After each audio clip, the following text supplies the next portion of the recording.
Boleh, siap. Oke, jadi kalau kita shooting dengan FPV ini bisa mereduce budget pastinya ya kan. Jadi kalau semisal kita anggarkan film ini 5 atau 6 M, mungkin bisa jadi habisnya 8 M atau mungkin 7 M sekian lah untuk produksinya doang ya.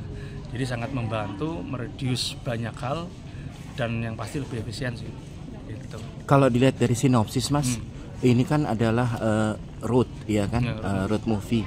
Apa sih yang kemudian menjadi pembeda menuju pelaminan dibandingkan dengan film sejenis? Silahkan. Oke, kalau dengan film-film Indonesia lainnya yang jelas ini komposisi perjalanannya lebih banyak, ya kan, road movie-nya lebih banyak, artinya scene travelingnya lebih banyak gitu, karena memang perjalanan kan dari Jawa sampai ke Padang.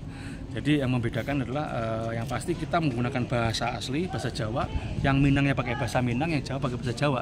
Jadi beneran realis, beneran seperti apa yang kita lihat sehari-hari gitu. 16 Oktober 16 Oktober pada saat film ini tayang, apa yang kemudian Mas Yuda inginkan dari calon penonton? 16 Oktober ya kan, harus nonton semua di bioskop ya kan, 4 juta penonton lah minimal. Sampaikan Mas, siapa-siapa aja bintangnya. Oke, film Menuju Pelaminan ini dibintangi oleh Bisma Mulia, Maizura, Bucut Mini, terus Mbak Briliana dari Jogja, Mas Wani Darmawan, Pak Susilo Nugroho, Mas Bambang Gundul, dan banyak aktor-aktor keren lainnya dari Jogja maupun dari Padang. Sepertinya itu sudah Nusantara Mas ya? Oh, sangat Nusantara. Makassar, Jawanya ada, Padangnya ada gitu kan? Dan film ini wajib tonton? Wajib tonton, harus. 16 Oktober 2025. Selamat Mas Yuda. Siap. Itu semua cover dialognya itu seperti itu, karena nanti pada saat editing kan kita mainkan tektokannya ya, paralel cut to cut editingnya. Nah, di belakang ini adalah aset yang kita buat ya, yang kita buat ini di Jogja. Jadi ini view dari kamera belakang. Jadi kamera belakang yang kita tempel di bodi belakang mobil. Ya kan, ketika dia ada mobil di belakang ya otomatis dia akan ngikutin kita terus gitu kan. Nah, ini ada mobil truk nyalip. Nah, terus ini belum, udah kelihatan ya. Nah, udah kelihatan ya. Nah, nanti perspektifnya tinggal kita mainkan aja. Mungkin coba boleh dimainkan Mas Ilham biar teman-teman bisa melihat bagaimana kita mengatur perspektifnya, jalannya mau kelihatan kah atau lebih ke bawah atau kurang ke kiri, ke samping gitu. Nah, ini sebetulnya harus ada relawan nih yang mau di dalam sini sebagai stand-in. Mungkin ada yang mau, 2 orang. Ya, silakan. Hah? Ini aja ya. Cowok cewek ya. Waduh, banyak. Semuanya mau masuk dalam mobil. Oke. Bingung lu. Hah? Ya, itu boleh ya, Mas Asi, boleh Mas Asi. Sama satu lagi yang di sampingnya. Ya, yang cewek boleh. Nah, itu Mbak. Silakan Mbak. Hah? Nggak mau? Ini aja boleh. Ya. Nah, oke. Banyak yang mau jadi bintang film nih. Oke. Di samping sini boleh. Ya, samping.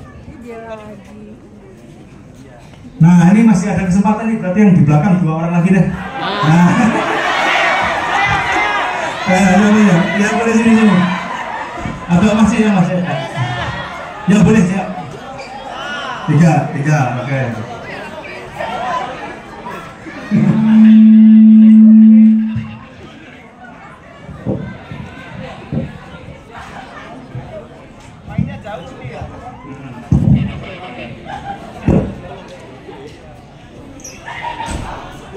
Nah, kalau buka aja. Nggak panas kan, dalam kan?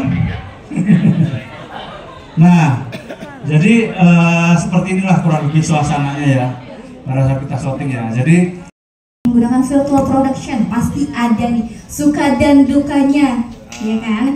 Nah, saya ingin bertanya dong, suka duka yang paling berkesan dari Mas Yuda selama menggunakan virtual production dalam proses syuting. Iya, suka dukanya apa ya? Jadi pertama pertama secara waktu memang lebih cepat, ya kan. Kalau dibilang suka dukanya kayaknya nggak ada ya, karena kita syutingnya ini kan enjoy banget ya. Dalam arti kita di studio, jadi kita nggak takut akan hujan, mendung gitu kan. Cuman pada saat di balik layarnya justru banyak cita-cita yang nanti mungkin teman-teman bisa juga nonton ya di behind the scene filmnya, nanti akan kita rilis. Mungkin sebelum filmnya tayang di bioskop akan kita rilis behind the scene-nya. Jadi waktu kita shooting dengan menggunakan kamera mobil ini, jadi nggak sepenuhnya mobil ini jalan. Jadi kita naikin towing juga. Jadi di beberapa titik kita turun dari towing, kita bikin establish shot, naikin towing lagi, kita bikin establish shot gitu. Karena ini sangat tua. Karena beberapa kali waktu kita shooting dia sering mogok. Karena udah tua juga kan, umurnya lebih tua daripada aku. Jadi dia sering mogok gitu. Dan sempat kejadian waktu kita syuting di Bukit Mandeh di Sumatera itu, jadi itu kita naikin towing dan jalannya kan memang naik turun ya. Sebelum kita turun dari towing untuk mengambil adegan yang akan kita buat, ini merosot dari towing. Wah, jatuh, patah semua nih bawahnya nih. Setirnya patah, itunya patah. Ya. Untungnya memang nggak ada orang di dalam gitu, cuman merosot. Cuman akhirnya kita agak kesusahan nyari tukang las karena jauh dari mana-mana. Bukit Mandeh, mungkin teman-teman yang dari Sumatera mungkin pernah tahu atau pernah dengar ya Bukit Mandeh, atau mungkin pernah ke sana. Sekali pemaparan ya dari Mas Ilham, dan saya juga banyak belajar dari Mas Ilham ketika akan syuting Menuju Pelaminan. Jadi Menuju Pelaminan ini adalah film yang nggak lahir instan ya. Jadi 2023 kita mulai, dan waktu itu memang film ini lahir dari Pitching Forum, Indonesia Financing Forum.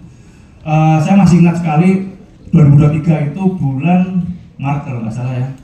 Saya waktu itu EFN membuka pitching terbuka untuk siapapun yang punya cerita dan segala macam, untuk kemudian disubmit dan kemudian dipilih dan dipresentasikan.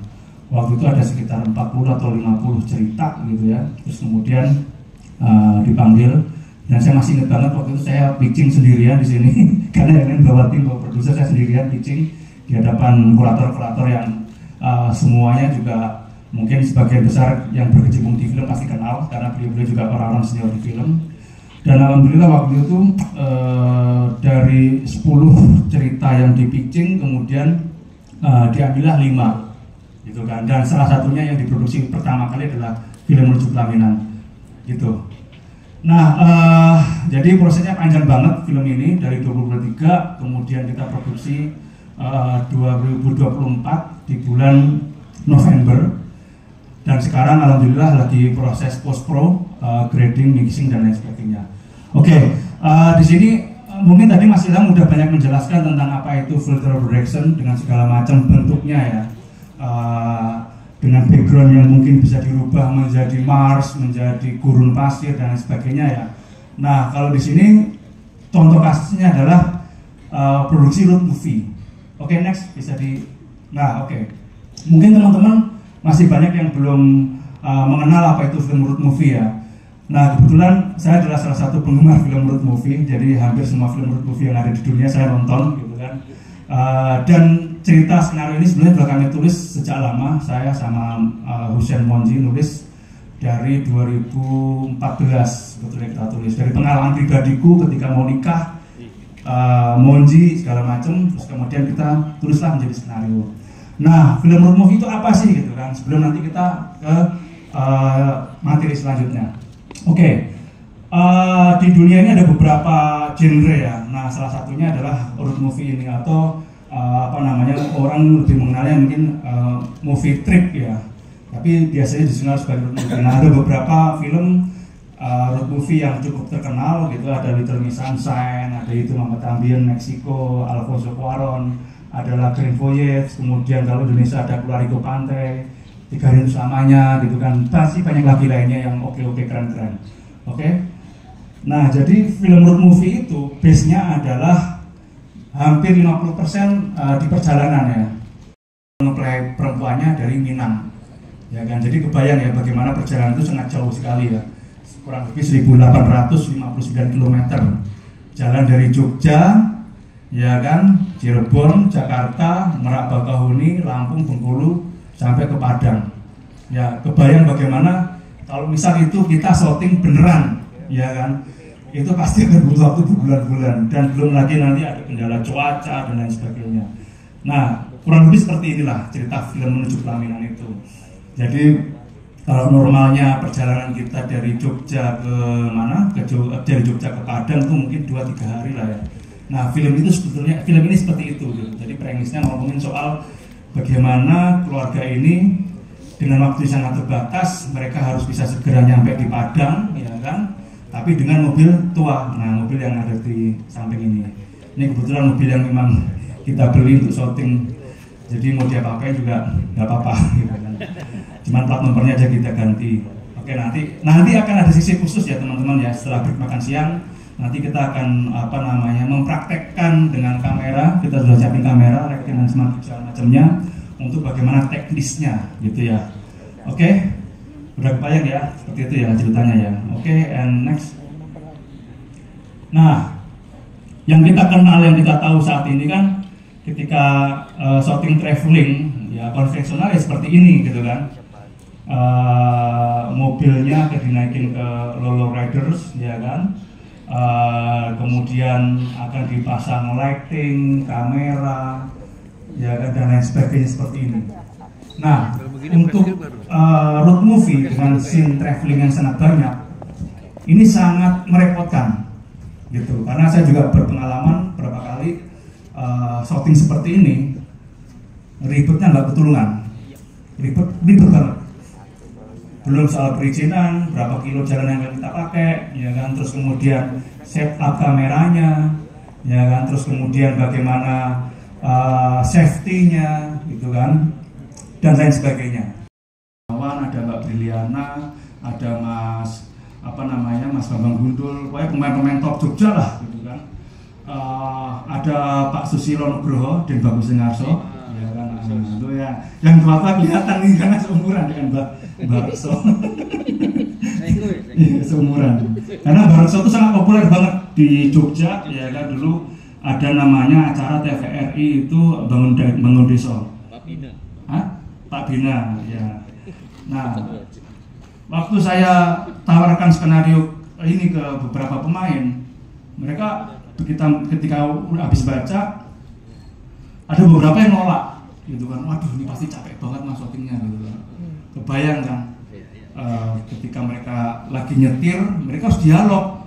Nah, nggak semua orang punya kekuatan ingatan yang hebat, gitu loh. Sambil nyetir, dialog, dan dialognya panjang pula kan.